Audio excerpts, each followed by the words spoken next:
if you do not set the certain things in place ahead of time, the burden of proof is going to fall on you. But if you safeguard yourself, then if you put those things in place, then the burden of proof falls on the guest.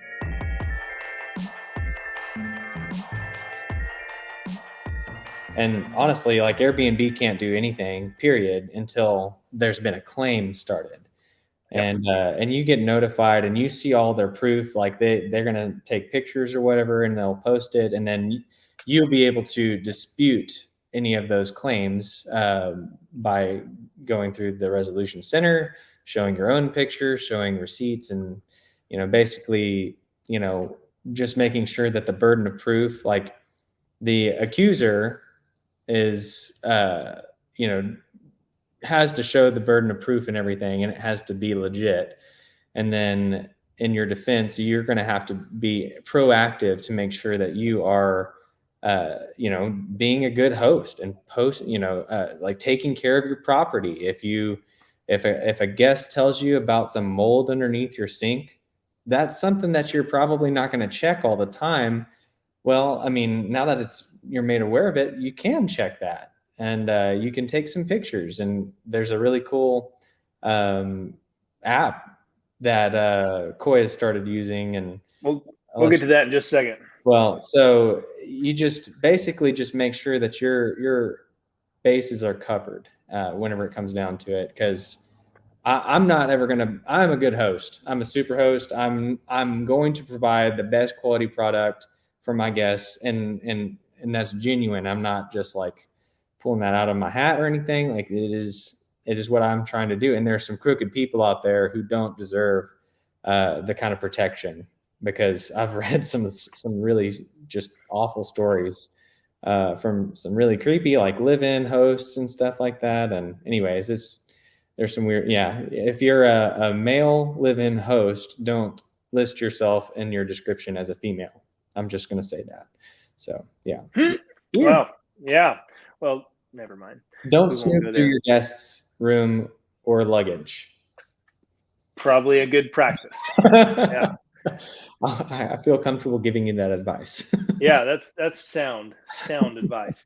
So this is one last thing to note, and then I'm going to tell you about a really cool thing that'll save you time. It'll help you document everything. If you train your super team to be able to utilize this, it's going to save your rear end in the case that anything ever comes up.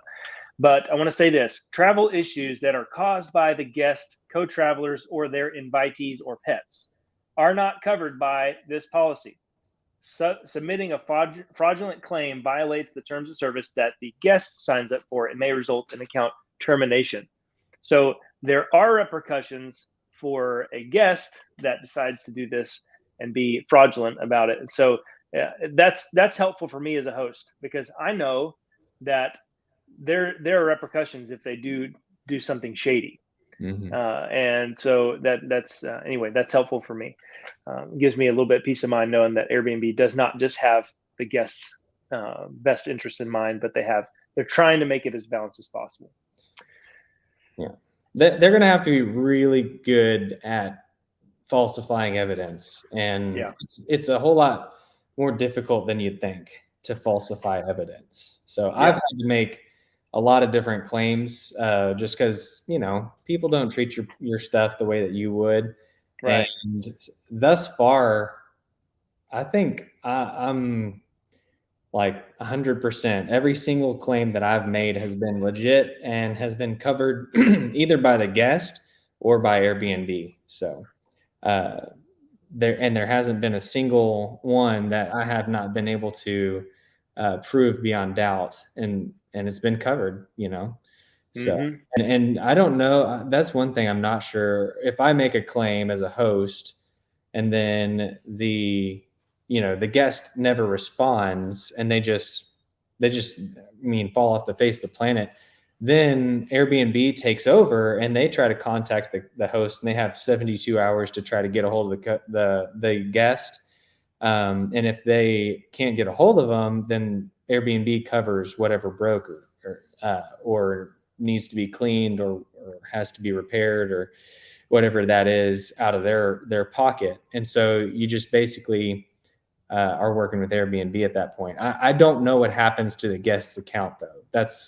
That's still kind of a mystery to me. I haven't asked that question. Well, I would imagine that if you They've got get to be penalized in some if you way. get a strike against you or multiple strikes, then you don't get to have an Airbnb account with that information anymore. What's rough about that is that you can just get a new email address and start over. Not if you have a license, and I have it set up so that only people who have an identity, Oh, that's true. Yeah, form of identity, can book with me. And so if you use your driver's license, then verified. Yeah, that is the only way that they can ensure that that person will never be able to just create a new email address. Because you're right, if you don't have the ID verified, option turned on, then yeah, you could get a whole bunch of crazy people. But I don't know what the percentage is. I should probably find that out. But I'm sure that most hosts require identity verification. yeah, Through Airbnb specifically. I don't know about Vrbo. I don't know about booking.com or anything like that, but Airbnb has it to where it's highly encouraged to require identity verification. So yeah, and I always check that when I get an inquiry on my RV. Say, is this a legitimate person? And it always give you that verification, identity verified. That way, that they're a legitimate person, that they have this is not somebody that's making a duplicate account. And if they are, and it's not a verified, then don't host them. Just say no. Just say there's better people out there. It's not worth risking my property. If they are verified, read through their their reviews and see how they are. You can take a chance. I took a chance on somebody who had a 2-star review because they wanted to stay during Christmas.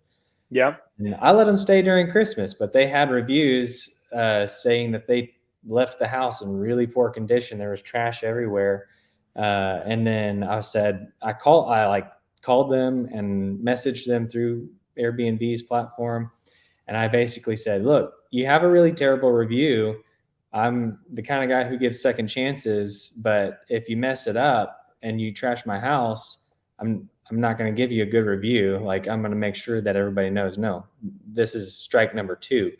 And I told him, I said, if you do take care of the house, then I'll give you a raving review and say, this person, who left you the first review, they were crazy.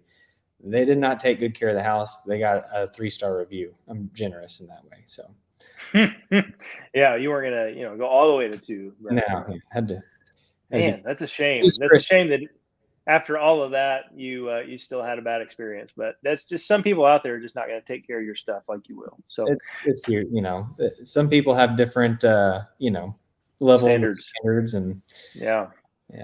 So ultimately, who does the burden of proof fall on? And you, as a host, have the ability to decide that. So if the burden of proof, or if you do not set the certain things in place ahead of time, the burden of proof is going to fall on you. But if you safeguard yourself as a host, as a short-term rental expert, as somebody who understands what the things that can set you up for failure or success, then if you put those things in place, then the burden of proof falls on the guest, which that's what we really want. That if there's any meat that you take from this whole live stream, we're not screaming here. If there's anything that you take from this whole live stream, it's this point right here. Set yourself up for success. Make sure the burden of proof is on your guests, not on you. And so one thing that I've found to be extremely beneficial and helpful is a really, really cool app. I want to share it with you. So I'm going to share this screen here. This is called Company Camp. This is really, it's primarily used in construction projects and things like that, roofing. So I learned about it when I was in roofing, but it's absolutely perfect for this application. I signed up for it. It's free. This is the beauty of it. It is a free app. So let me go over here to pricing so you can see what all comes. You can pay for additional users or whatever, but this is for anybody who has less than 50 Airbnb properties, short-term rental properties. I have one. Most people don't have that many. I suppose that maybe management companies could make use of this if they have multiple properties. But this is a free service. It's beautiful. You have 3 users. I'm one of the users for my property. I have a cleaning lady and I have a maintenance person. So between the three of us, that is the three users that I have take care of my property. And so what I do, and one of these days I'll give you a live demonstration. Maybe I'll try to figure out how to get my phone to go on the screen or something like that. But I can have so I have Willow Winnebago. I have it on my company cam app. Um, and my cleaner, every single time that my cleaner goes to clean the cabin or to clean the RV or your house or your cabin or whatever you're leasing out, all they have to do is take pictures, just real quick. Take picture, take picture, take picture. There's no emailing it to your phone later. You don't have to thumb through all of them. There's none of that. So that's the biggest thing for most cleaners is they don't want to have to go through. You don't have to train them to go in and take pictures and then try to drop it in the computer or try to text it to you or email it to you, and it fills your phone up with a bunch of pictures that you have to go through later if there is a dispute. It's beautiful because you go through and your cleaning person can just click, this is master bedroom, click, other bedroom, click, kitchen, click, living room, click, and it loads them all with a timestamp photo in your project folder. And it has it broken down where you can go in and say, oh, this stay was on, March 20th. And it has all the pictures from March 18th when the person went and cleaned it and say everything was in this condition whenever it was cleaned. How beautiful is that? That would save you so much headache if you had somebody come in and say, oh, well, there was dirt on there's dirt on the floor in the kitchen. Oh, really? Well, here's a picture.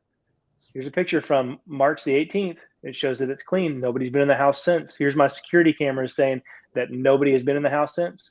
Here's my door lock history. I have a lock called August Lock, and neither of these are sponsors or anything like that. We're not even close to something like that. But August Lock is highly recommended. It's a great lock, and it actually keeps a record of each time your lock is unlocked and locked, and what time that happens. And you can even set it up so that if your cleaning service or if your handyman or whatever, you can assign them, you can give them access, timed access or whatever, and it'll show up with, Joe Smith opened the door unlocked the door at 3:00 in the morning and stole the TV. Like you'd know if it was your handyman who did that or if it's going to be your guest, just based on the lock history. So, there's some technology you can use, the app, the locks, cameras, having the camera, a security camera, either like a doorbell or, like a Blink security camera setup or something. Those types of things are going to make sure that you're covered whenever the time comes. If there is a chance that you're going to have to, shoulder some of the burden of proof there, it's going to be on them to say, well, no, here's how it happened. Well, no, here it is. You've got everything covered and it's bulletproof.